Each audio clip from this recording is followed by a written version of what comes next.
Muy buenos días para todos.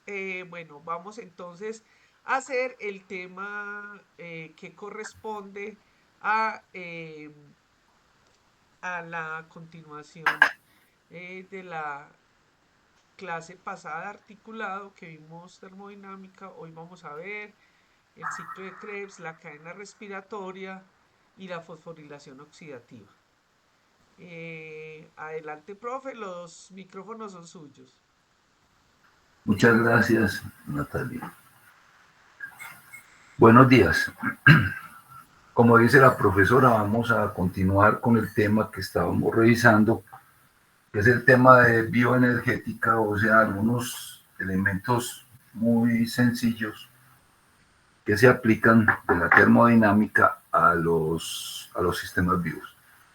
Habíamos planteado varias cosas, habíamos dicho que prácticamente todos los sistemas vivos tienen que tener permanentemente estar conectados a una fuente de energía externa. Esa fuente es proporcionada por el entorno, pues porque el sistema autónomamente no puede generar energía a partir de la nada, eso lo impide la primera ley de la termodinámica. Entonces, indefectiblemente los sistemas vivos, que son sistemas ordenados, sistemas de baja entropía, de muy baja entropía quiere decir de mucho orden, entropía y orden son antagónicos. Entonces nosotros somos sistemas de mucho orden interno, o sea, de muy baja entropía. Para mantener ese orden necesitamos energía permanentemente. Esa fuente de energía tiene que ser externa, por lo que acabo de decir. El organismo o los sistemas vivos autónomamente no pueden generar energía de la nada. Eso lo impide la segunda ley de la termodinámica. Entonces estamos conectados a una fuente de energía externa. Eh, Existen organismos como las plantas que hacen fotosíntesis, pero nosotros lo que hacemos es aprovechar la energía que está contenida, que está almacenada en los combustibles celulares.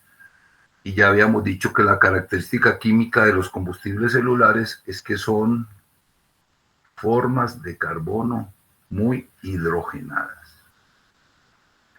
Eh, una pregunta pertinente es, ¿por qué ese carbono sirve como fuente de energía? Porque el carbono hidrogenado, o sea, rico en enlaces tipo CH, rico en hidrógeno, es una buena fuente de energía. Porque el carbono oxidado, como el CO2, no.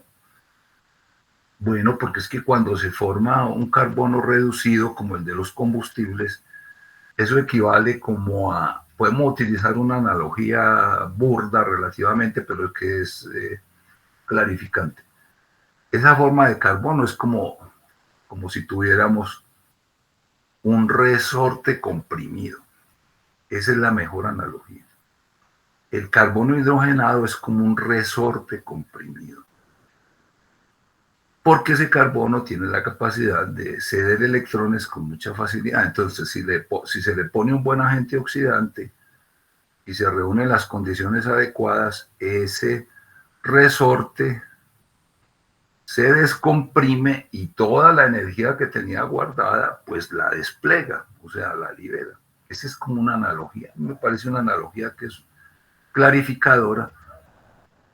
Los combustibles tienen es una forma de, es como un resorte comprimido. Entonces, cuando se exponen a un agente oxidante como el oxígeno, liberan, ocurre electrónica y liberan toda esa energía que tenían contenida. Para volver a comprimir el resorte que se necesita, pues eso es lo que hacen las plantas, cogen ese CO2, más agua, más energía solar, y vuelven y comprimen el resorte, y nosotros nos volvemos a comer ese resorte comprimido, pues que son los combustibles. Pero las plantas tienen que utilizar energía para volver a comprimir ese resorte. Esa es como la analogía. Por eso, eh, la estrategia de la naturaleza para sostener energía en sistemas vivos es esa. Ponen un agente reductor, ponen un agente oxidante, se hace la transferencia, se descomprime el resorte, se libera la energía y nos podemos quedar con una parte. Ya habíamos planteado eso. toda la energía que se libera se llama energía de combustión, y como nosotros mantenemos unas condiciones de presión y volumen constante, esa energía de combustión en las condiciones nuestras se puede catalogar como entalpía, que se simboliza por H. Entonces, la entalpía, ya habíamos dicho eso, se puede descomponer en dos partes. Una parte que se simboliza por G mayúscula, que quiere decir energía libre, energía útil, energía de Gibbs, es el apellido pues de un señor norteamericano que fue el primero que sistematizó eso de una manera organizada. Entonces, esta parte es la parte de la energía que la podemos incorporar al sistema y utilizarla para impulsar procesos que gasten energía. Pero hay otra parte que es la energía no útil, que se simboliza por este término, temperatura por entropía. Esta parte es una parte que no podemos utilizar, que normalmente hay que producir para contribuir pues a la entropía del universo. Ya dijimos que la segunda ley establece que la entropía del universo tiene que estar aumentando. Entonces todo proceso tiene que contribuir a la entropía del universo. Esta es la parte que ponemos a la entropía del universo, esta parte. Es energía no útil y que la disipamos como calor. Por eso nosotros somos calientes, eliminamos calor permanentemente al entorno. Ese calor viene de los combustibles, pero es la parte que no podemos utilizar. Solamente nos podemos quedar con esto, con la energía útil. Entonces, esa energía útil es la que permite sostener todo el metabolismo. Cuando tenemos un proceso de estos que libera energía, decimos que son procesos exergónicos o cuesta abajo. Y son espontáneos, ¿cierto? Solamente se impulsa el proceso y después él se va solo. La oxidación de combustibles es un proceso cuesta abajo, libera energía.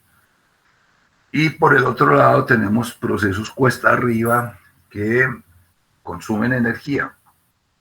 Por ejemplo, juntar 400 aminoácidos de una manera ordenada para formar una molécula proteica funcional. Eso es cuesta arriba, porque hay que utilizar información.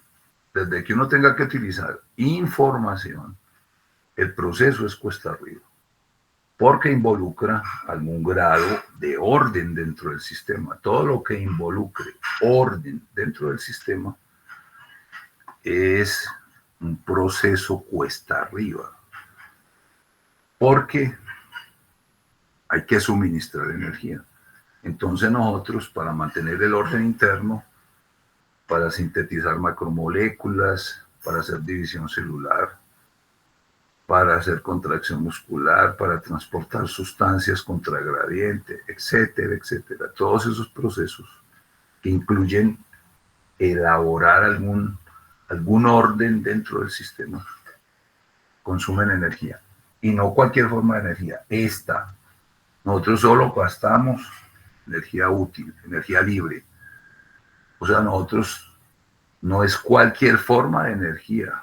No, es energía útil, energía libre. Nosotros no podemos consumir o utilizar, por ejemplo, energía calórica para proveer procesos cuesta arriba, no. Es energía útil. Nosotros consumimos energía útil. Cuando oxidamos combustibles es para que suelten una parte de esa entalpía como energía útil y de la que nosotros aprovechamos. También habíamos dicho que todas las vías metabólicas que implican esa oxidación de combustibles se catalogan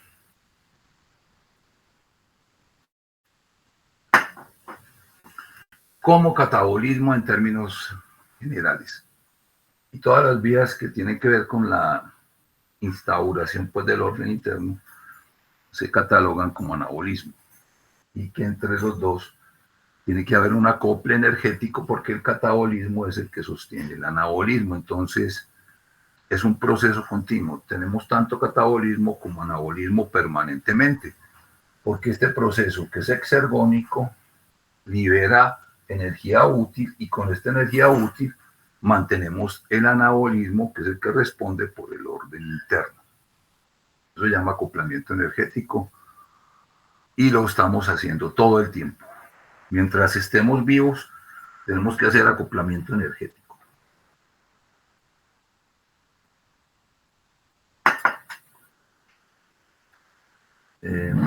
Chispas, bájese por allí. Chispas, vaya para allá. Vaya para allá, chispas. Entonces,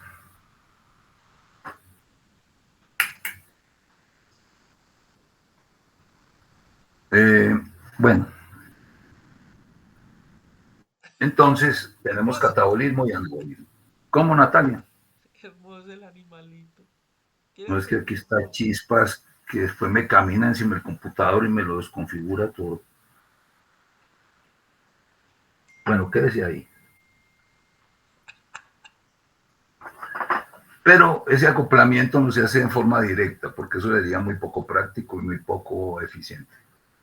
El acoplamiento entre catabolismo y anabolismo se hace a través de un sistema de nucleótidos que se llama sistema de nucleótidos de adenina, que involucra la síntesis de ATP. La síntesis de ATP. El ATP, el adenosintrifosfato, pues ya habíamos dicho, es una ribosa. Aquí tiene una adenina. Y aquí en el carbono 5' tiene 3 fosfatos en línea. Estos 3 fosfatos en línea se caracterizan porque estos dos últimos enlaces, que se llaman enlaces fosfoanhídridos, son enlaces que tienen una alta energía, porque cuando la célula va a sintetizar ATP a partir de ADP, ADP más fosfato igual a ATP, tiene que proporcionar, la mitocondria tiene que proporcionar unas 14 kilocalorías por mol para poder meter este fosfato allá. ¿Por qué? Porque la ADP es una molécula relativamente muy estable, estabilizada por resonancia. Entonces, si la célula quiere meter este fosfato, tiene que invertir energía, bastante. 14, más o menos 14.3 kilocalorías por mol, tiene que invertir la célula para meter este último fosfato y convertir ese nucleótido en ATP. Pero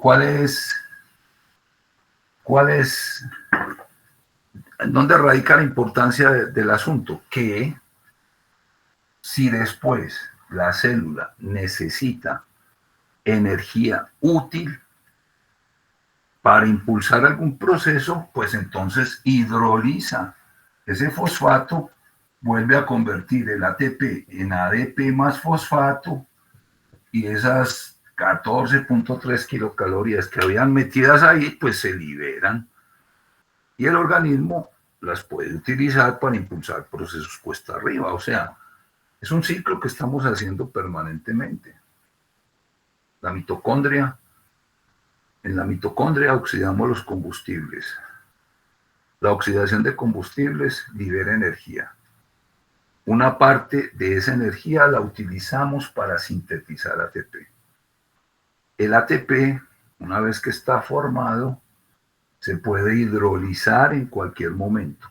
Y la hidrólisis de ATP libera esas 14.3 kilocalorías por mol que había ahí en ese enlace, y la célula puede utilizar esa energía liberada para impulsar procesos cuesta arriba. Por eso los libros de texto, por ejemplo, lo dicen: para sintetizar proteínas hay que gastar ATP. Para generar un gradiente a través de la membrana hay que gastar ATP. Para la contracción muscular hay que gastar ATP, etcétera, etcétera. Gastar ATP. ¿Qué quiere decir gastar ATP? Hidrolizar el ATP convertirlo en ADP más fosfato, y esa energía que había ahí en ese enlace pues se suelta y se aprovecha. Prácticamente el ATP es como una molécula de transmisión de energía útil. ¿Por qué de transmisión? Porque es que la molécula de ATP tiene un tiempo de vida media muy corto. O sea, nosotros estamos sintetizando, degradando, sintetizando, degradando, sintetizando, degradando, todo el tiempo. Hay que hacer síntesis permanente porque el ATP se gasta permanentemente. Entonces, esa era como la primera parte que habíamos revisado. La utilización de combustibles es liberar la energía útil para sintetizar el ATP. Y ya después la célula puede hidrolizar ese ATP, volver a sintetizar ADP más fosfato y volver a producir ADP más fosfato y utilizar esa energía liberada. Bueno, eso es como una introducción general, como un contexto general. En la práctica, en la célula, no podemos hacer la oxidación de combustibles en un solo paso. Eso también lo había mencionado ya. La oxidación de combustibles, o sea, coger una molécula de glucosa, ponerla en contacto con oxígeno, convertirla en CO2 más agua, eso es un proceso explosivo. Toda esa energía que estaba guardada en ese resorte se libera en un solo paso y se libera generalmente como energía calórica, y es un proceso que aumenta la temperatura. O sea, nosotros no podríamos hacer eso. Por una parte, porque es muy exergónico el proceso, entonces aumentaría la temperatura. Pero por otra parte, porque sería difícil de controlar, de regular.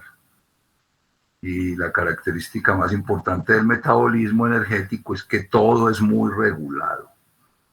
Todo es muy controlado para evitar cambios bruscos de temperatura en la célula y para poder controlar el proceso, o sea que se active cuando se necesita. Por eso es que tenemos una ruta central de oxidación de combustibles. Se llama ruta central porque prácticamente es el centro del metabolismo. Si nosotros cogiéramos todas las vías metabólicas que ya dijimos la otra vez, como dijo la profesora Natalia, con el aporte que hizo la profesora Natalia, que hay que concebir el metabolismo es como una red, como un retículo que abarca toda la célula, todo el metabolismo.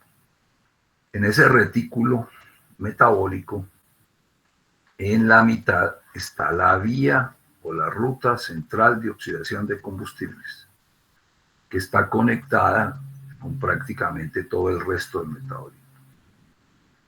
Entonces, los combustibles, que son 3 moléculas básicamente, glucosa y otros monosacáridos, ácidos grasos, glicerol y aminoácidos. Esos combustibles metabólicos tienen que confluir a la ruta central de oxidación de combustibles para oxidarse en presencia de oxígeno hasta CO2 más agua y liberar la cuota que necesitamos de energía libre para sintetizar el ATP. La mayor parte de eso se hace en las mitocondrias. Por eso las mitocondrias se consideran, por analogía, pues a nivel macro, como las centrales hidroeléctricas de la célula. La analogía es válida. Eso hacen.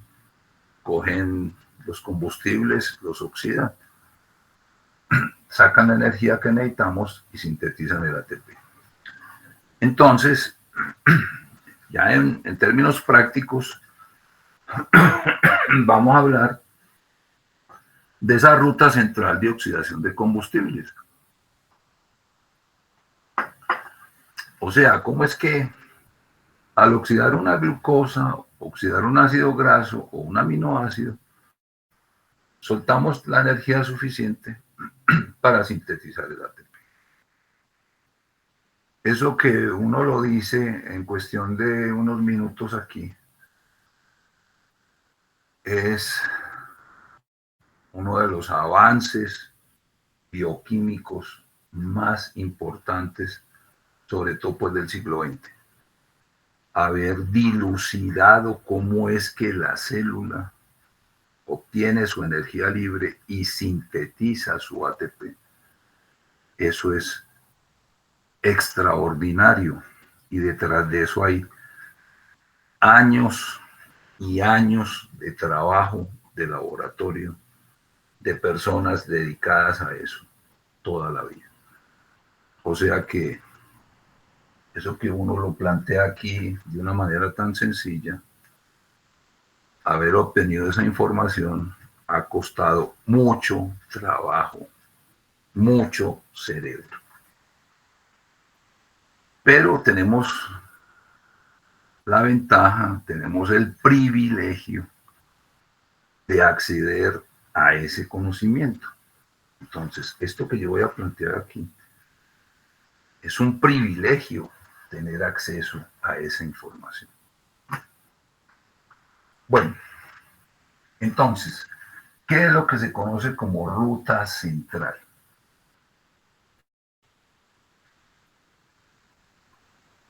Eso tiene dos etapas, básicamente dos etapas. Una ruta cíclica que se llama ciclo de Krebs. También se llama ciclo de los ácidos tricarboxílicos, por lo que vamos a ver ahora. Ciclo del citrato. Pero hay que hacer honor a este señor, un médico que llamaba Hans Krebs, que fue el primero que organizó esa vía metabólica de una manera sistemática pues, y adecuada. El ciclo de Krebs es la primera etapa. Aquí es donde se oxidan básicamente los combustibles. Aquí es donde se oxidan. Es un ciclo que desde el punto de vista que estamos considerando que es el catabolismo de la célula, es un ciclo que libera unas coenzimas reducidas. Cuando se oxidan los combustibles que entran ahí, libera unas coenzimas reducidas que después van a pasar a la cadena respiratoria. Pero el ciclo también puede funcionar cuesta arriba en algunos tejidos metabólicamente muy activos, como por ejemplo el hígado, los hepatocitos, las células renales.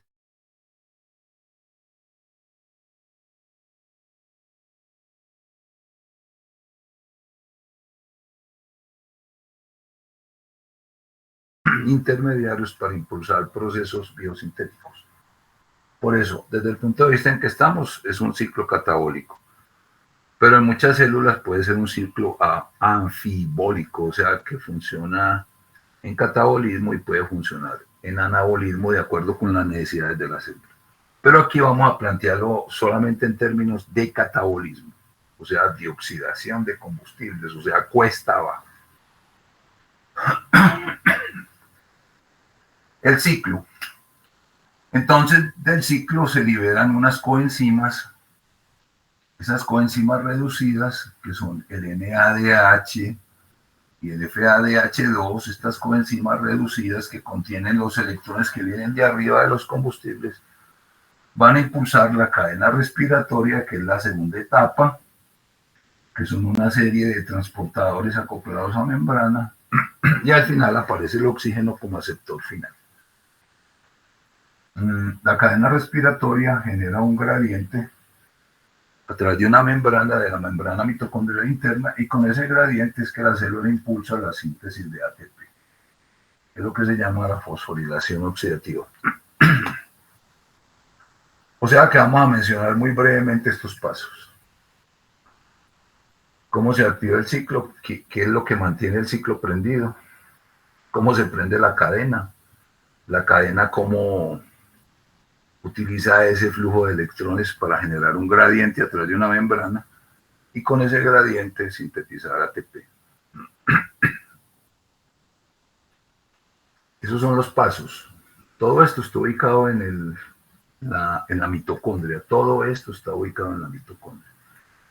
Las enzimas del ciclo, los transportadores de la cadena, la fosforilación oxidativa que se llama esta última parte. Todo eso está ubicado en las mitocondrias. Pero, ¿cómo llegamos, cómo pasamos de una molécula combustible como la glucosa, cómo accedemos al ciclo para que continúe? Y lo mismo los ácidos grasos y lo mismo los aminoácidos. ¿Cómo es que estas, que son las moléculas combustibles por excelencia, van a lograr entrar al ciclo y continuar con los electrones hasta el oxígeno? Dice que el oxígeno aparece solamente aquí. El oxígeno aparece solo al final. Es el último aceptor. Pero los electrones están entrando es por aquí. Los electrones de una molécula de glucosa, ya dijimos que era un agente reductor bueno, era como un resorte comprimido. Los electrones entran por aquí, tienen que llegar al ciclo, pasar a la cadena y terminar en el oxígeno. En todo ese recorrido es que van a hacer cosas útiles para la célula. Lo mismo los ácidos grasos. Tienen que sufrir una oxidación parcial primero, después meterse al ciclo y llegar hasta el oxígeno, y en ese recorrido hacen cosas para nosotros, como sintetizar ATP. Para entrar al ciclo, la forma de entrar al ciclo, la principal forma de entrar al ciclo es a través de un radical de 2 carbonos. Este radical de 2 carbonos, este que estoy pintando acá, esto es un oxígeno, CO, CO, esto es un oxígeno, CO, es transportado mientras se mueve pues por la mitocondria o por la célula, es transportado por una coenzima que se llama coenzima A. La coenzima A viene del ácido pantoténico, que es una de las vitaminas del complejo B. La coenzima A simplemente sirve de transporte de ese radical. Eso es un radical de 2 carbonos. Por eso hay que movilizarlo a través de un transportador, que en este caso es la coenzima A. Entonces, este acetilo es el que ingresa al ciclo. Ahorita vamos a ver cómo. Y de esa manera es que los combustibles tienen que entrar al ciclo. O sea que de alguna manera estos 3 combustibles se tienen que convertir en acetil-CoA. Bueno, eso es lo que pasa. La glucosa, cuando la glucosa entra a la célula, normalmente el gradiente es favorable para que la glucosa entre. O sea, hay más glucosa en la sangre que en el interior de la célula. Es un gradiente favorable porque todo el tiempo tenemos una glicemia relativamente alta, entre 70 y 100 o 110 miligramos por decilitro, pues es una concentración relativamente alta de glucosa. En cambio, en el citoplasma la concentración de glucosa libre se mantiene muy por debajo. Eso para favorecer el gradiente. Entonces siempre el gradiente va a ser favorable para que la glucosa entre a la célula. En la membrana tiene que existir un transportador que pueda funcionar a favor del gradiente. Esos transportadores son los sistemas GLUT. Los sistemas GLUT son sistemas que son proteínas de membrana. En todas las células tiene que haber uno o inclusive varios sistemas GLUT, 1 o 2. Y se encargan de entrar la glucosa de la sangre al interior de la célula a favor de gradiente, repito, siempre el gradiente es favorable, excepto pues en el hígado cuando está haciendo glucogenólisis, que se invierte el gradiente, pero en las demás células el gradiente es favorable. Esos GLUT trabajan a favor de gradiente, son bidireccionales, o sea que también puede sacar glucosa si el gradiente se invierte, y están sostenidos por proteínas de membrana. Los GLUT entran la glucosa para evitar que la glucosa refluya a la sangre, inmediatamente se fosforila. Una vez que la glucosa entra, rápidamente se fosforila. Tenemos una familia de enzimas que se llaman exoquinasas, que cogen la glucosa y le pegan un fosfato en el carbono 6, la convierten en glucosa 6-fosfato y esa glucosa ya no puede escaparse de la célula. O sea que indefectiblemente hay que gastarla dentro de la célula. Eso es una forma de anclaje, es una forma de vectorializar el gasto de la glucosa. Solamente se puede o almacenar o gastar, pero ya no puede salir, excepto pues en el hígado. Entonces, una vez que la glucosa 6-fosfato se forma por intermedio de las exoquinasas, se somete a una batería de unas 10 enzimas diferentes. Y eso ocurre en el citoplasma.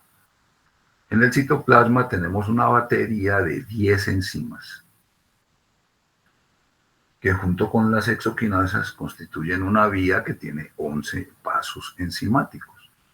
Esa vía se llama la glucólisis, y en esa glucólisis, a través de esas 11 reacciones, contando pues la exoquinasa, a través de esas reacciones que ocurren en el citoplasma, que ocurren sin la presencia de oxígeno, por eso se denomina una vía anaeróbica, porque no requiere oxígeno, es una vía muy antigua, la utilizan las bacterias, la utilizan los hongos, todos los sistemas vivos utilizan glucólisis, es prácticamente una vía universal, se sospecha que fue la primera que apareció para observar combustibles cuando las condiciones atmosféricas no tenían tanto oxígeno, etcétera, etcétera. O sea que es una vía muy antigua.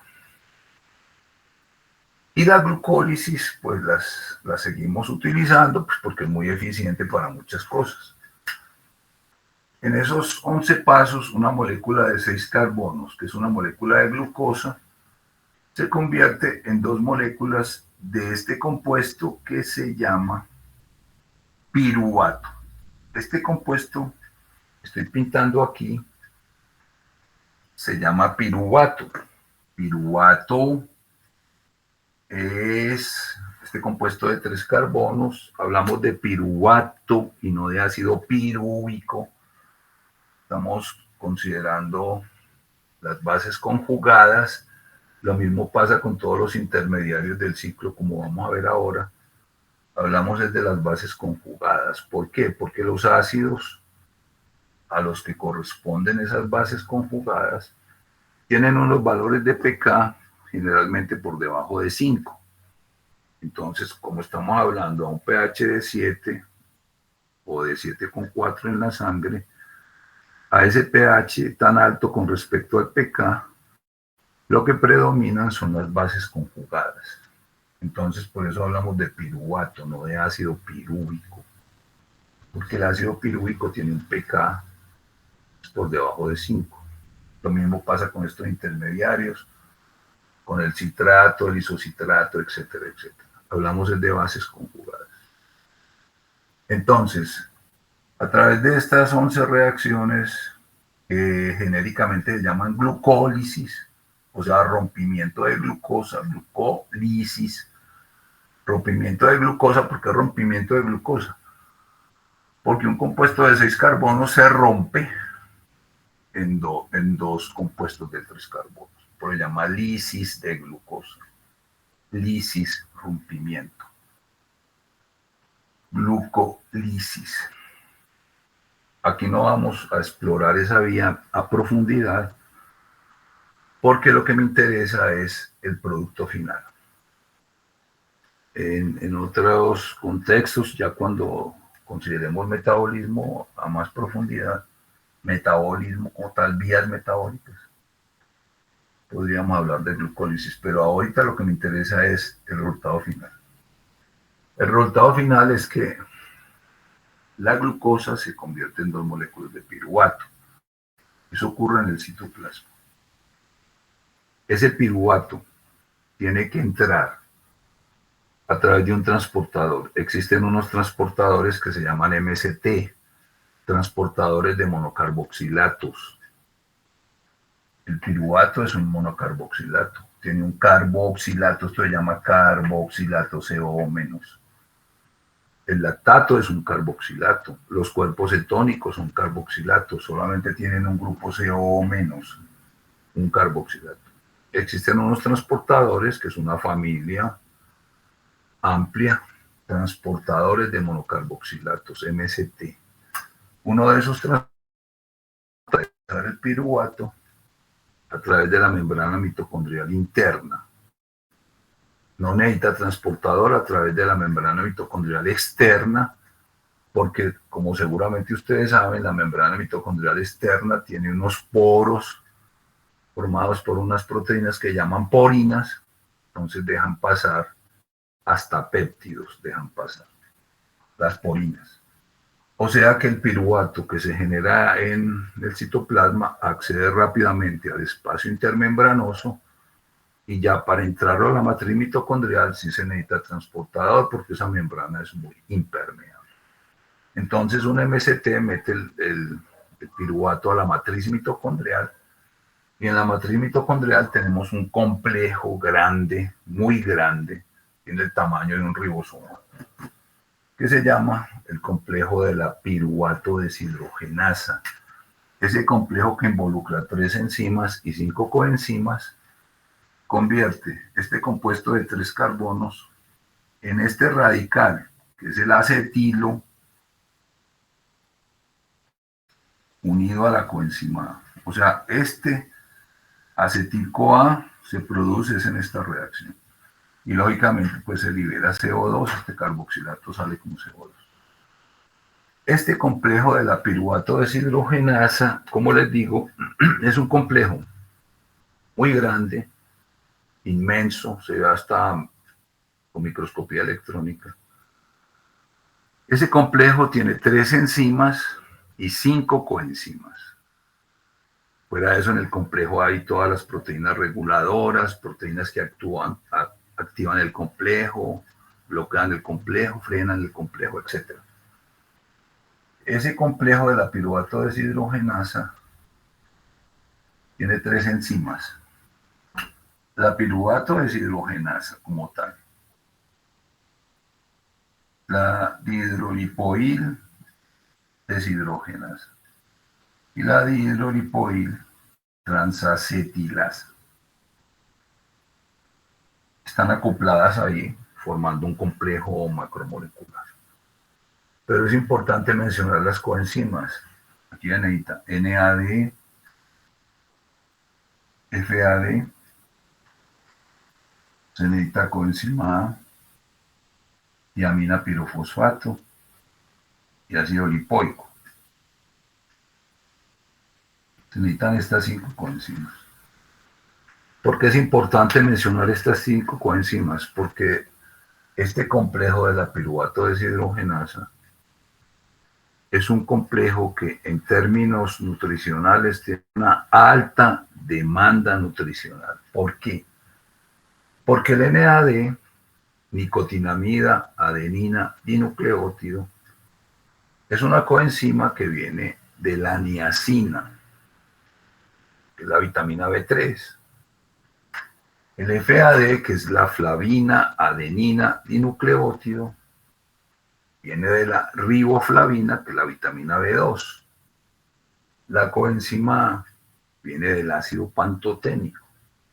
La tiamina pirofosfato, que es el TPP, viene de la tiamina, que es la vitamina B1.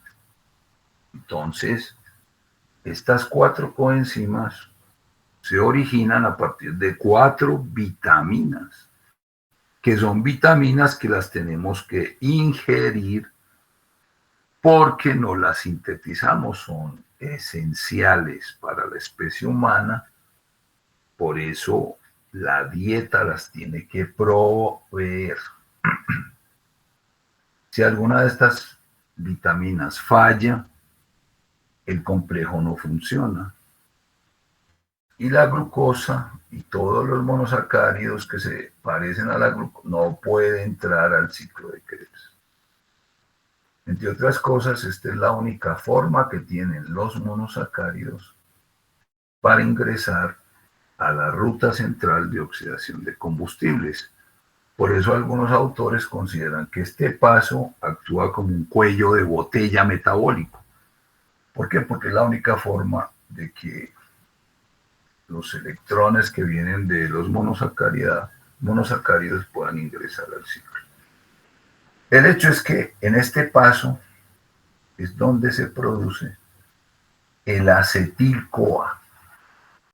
O sea que la glucólisis es una etapa preparatoria para ingresar al ciclo de Krebs cuando las condiciones son aeróbicas, por una cosa que vamos a ver ahora, y cuando la célula tiene mitocondrias. Si esas dos condiciones no se cumplen, no hay mitocondrias, como en los glóbulos rojos y en otras células, o no hay suministro de oxígeno, la glucólisis puede funcionar independientemente. Esa es la única vía que puede funcionar independientemente del suministro de oxígeno y proporcionar ATP. Porque aquí en la glucólisis se producen 2 moléculas de ATP por glucosa y esa cantidad, que es muy pequeña, tiene el virtuoso de ATP en ausencia de oxígeno.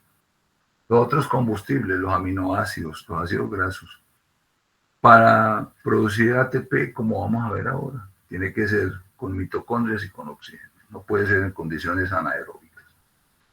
Entonces, esta primera parte, ¿cómo la podemos resumir? La glucólisis en condiciones aeróbicas es una etapa preparatoria para ingresar al ciclo de Krebs. Porque es la forma en que la glucosa se convierte en piruvato y ya después la piruvato deshidrogenasa convierte el piruvato en acetil-CoA. Ya tenemos esa primera etapa. ¿Cómo entran los monosacáridos? Los otros monosacáridos, galactosa, tosa, manosa, van entrando a la glucólisis y entran por esa misma vía. Bueno, los ácidos grasos. Los ácidos grasos también se someten a una etapa preparatoria. ¿Qué ocurre en las mitocondrias? O sea, los ácidos grasos hay que meterlos a las mitocondrias, hay que meterlos a la matriz mitocondrial. Existe todo un sistema de transporte que se llama el sistema de la carnitina, que se encarga de meter los ácidos grasos a la matriz mitocondrial y ahí sufren una primera etapa de oxidación que se llama beta oxidación, y esa beta oxidación directamente convierte los ácidos grasos en acetil-CoA. O sea que la beta oxidación es la etapa preparatoria para ingresar al ciclo de Krebs cuando hablamos de ácidos grasos. Como dijimos en la clase anterior, los ácidos grasos son muy eficientes como combustibles metabólicos, más eficientes que la glucosa y que los aminoácidos, porque tienen unas cadenas hidrocarbonadas largas, a veces muy largas, que los convierte en unos excelentes agentes reductores, por lo que acabamos de decir.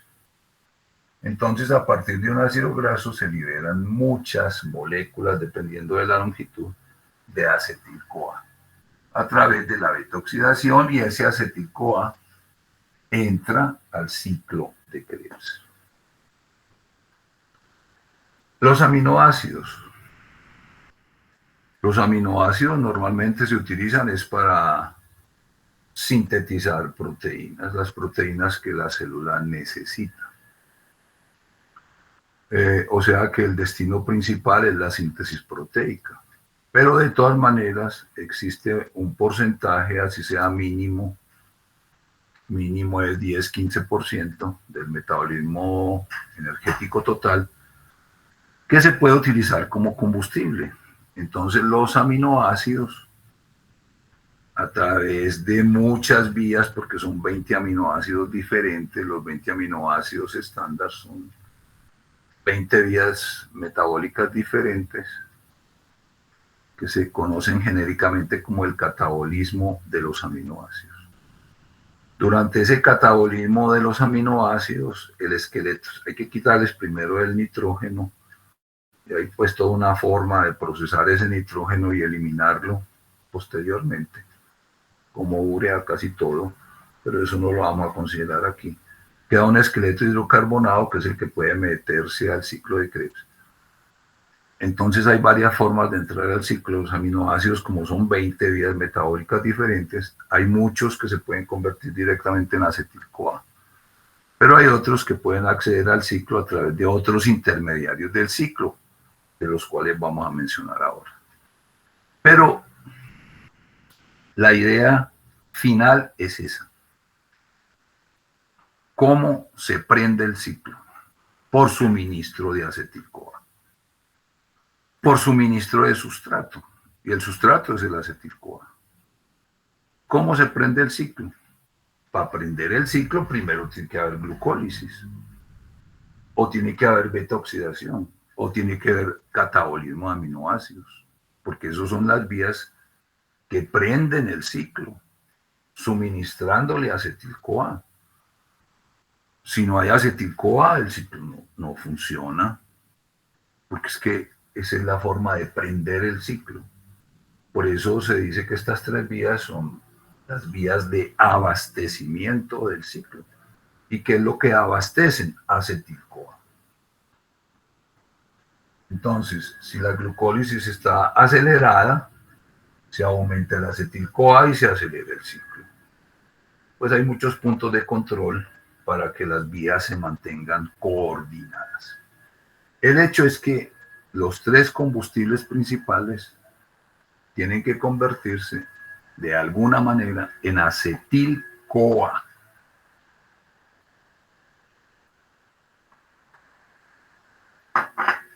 El acetil-CoA, voy a cerrar allí que ya pusieron la máquina a funcionar.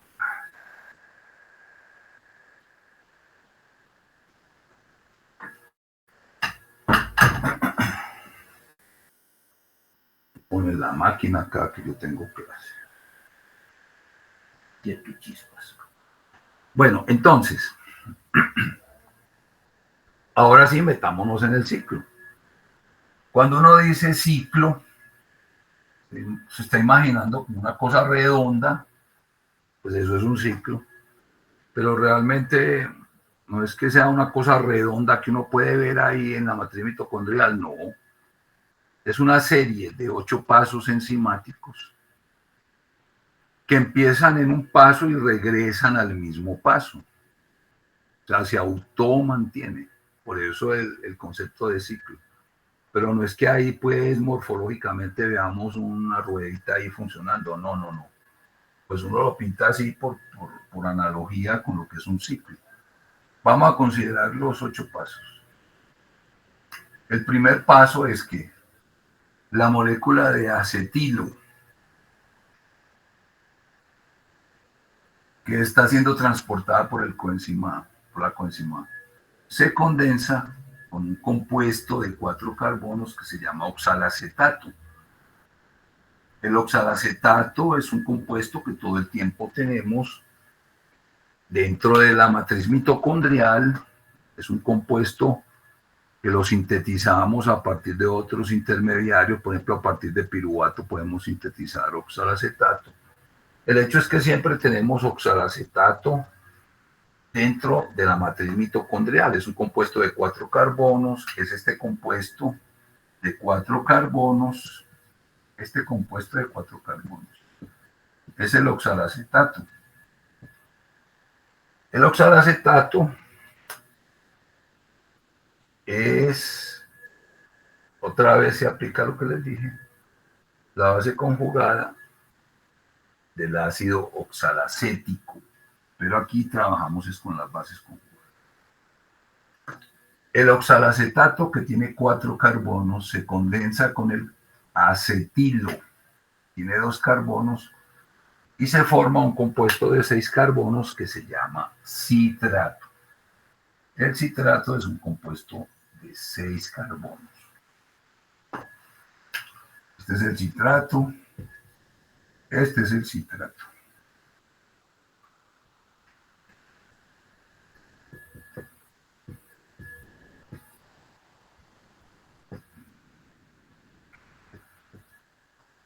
El citrato, 2, 4, no, ahí me falta uno.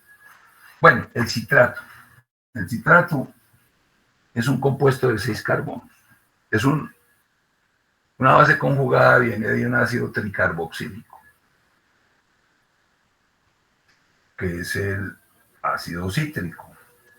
Entonces aquí se forma citrato. 6 carbonos. Primera reacción. La coenzima A pues se libera porque la coenzima A es solamente un transportador.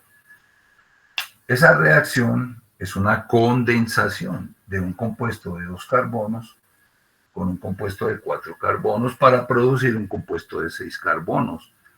Con esa primera reacción prácticamente ya estamos dentro del ciclo de Krebs. La enzima se puede llamar enzima condensante, pero también se llama citrato sintasa, no sintetasa, sintasa, porque en esta reacción no se gasta ATP, o sea, pertenece al grupo 4 de las enzimas, no al grupo 6. Es una sintasa, citrato sintasa, no sintetasa. Si fuera sintetasa, sería el grupo 6. Pero este es del grupo 4. La citrato sintasa condensa 2 carbonos, 4 carbonos, produce 6 carbonos. Por eso el ciclo también se llama ciclo del citrato, porque como es la primera reacción, tiene 6 carbonos. Citrato se convierte en isocitrato, que también tiene 6 carbonos, que es un isómero del citrato. Aquí interviene una enzima que se llama conitasa.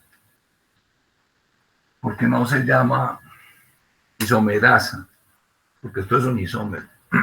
Porque aquí hay un paso intermedio, que es la formación de aconitato. Aconitato es un intermediario que está aquí. No lo voy a pintar. Entonces, el citrato a través de ese intermediario es que se convierte en isocitrato. Por eso la enzima no se llama isomerasa, sino aconitasa, porque hay ese paso intermedio, citrato se convierte en aconitato y el aconitato se convierte en isocitrato. Bueno, ya llevamos 2 reacciones del ciclo y tenemos un compuesto de 6 carbonos. Después el isocitrato se somete a una descarboxilación oxidativa. ¿Qué quiere decir eso? Eso quiere decir que durante esta transformación hay una descarboxilación, o sea que se libera una molécula de CO2. Uno de esos carboxilatos que tiene el citrato tiene 3 carboxilatos. Uno de esos carboxilatos se libera como CO2. Y queda un compuesto ya de 5 carbonos, de 5, que se llama alfa-cetoglutarato. Tiene 5 carbonos pues porque ya uno de los carboxilatos se soltó. ¿Y por qué se llama fosforilación, descarboxilación oxidativa? Porque durante esta transferencia no solamente se liberó CO2, sino que ocurrió una oxidorreducción dentro de la molécula. Esa oxidorreducción significa que se liberaron dos átomos de hidrógeno.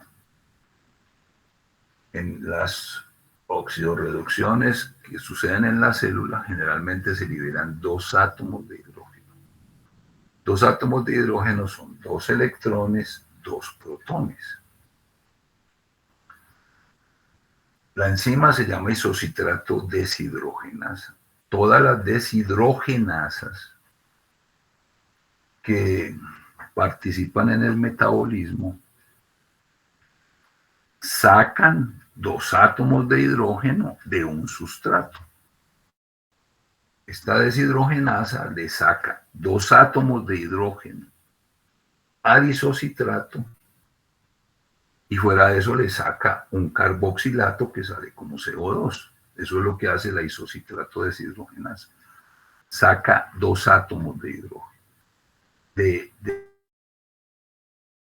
Pero las deshidrogenasas tienen la característica de que necesitan en el sitio catalítico la presencia de una coenzima de oxidorreducción que reciba los átomos de hidrógeno.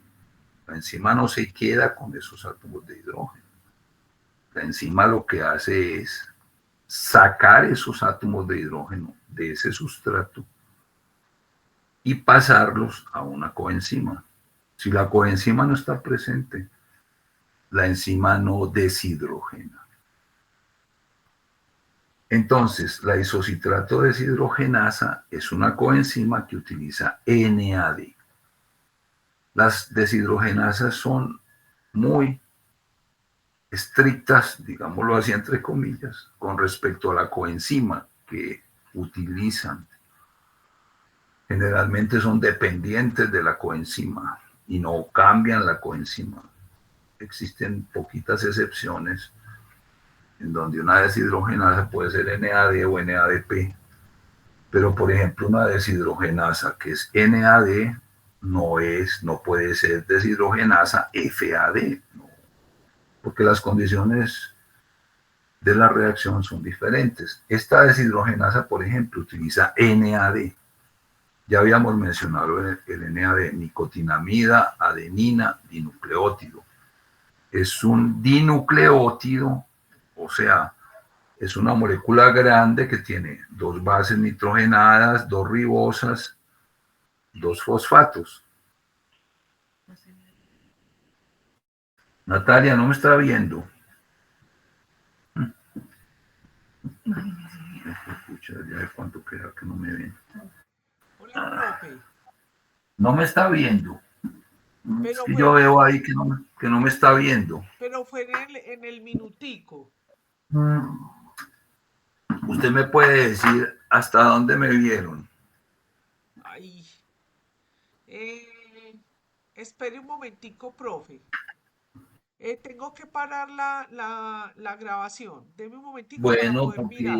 porque yo ¿Listo? estoy viendo ahí que ya no me están viendo.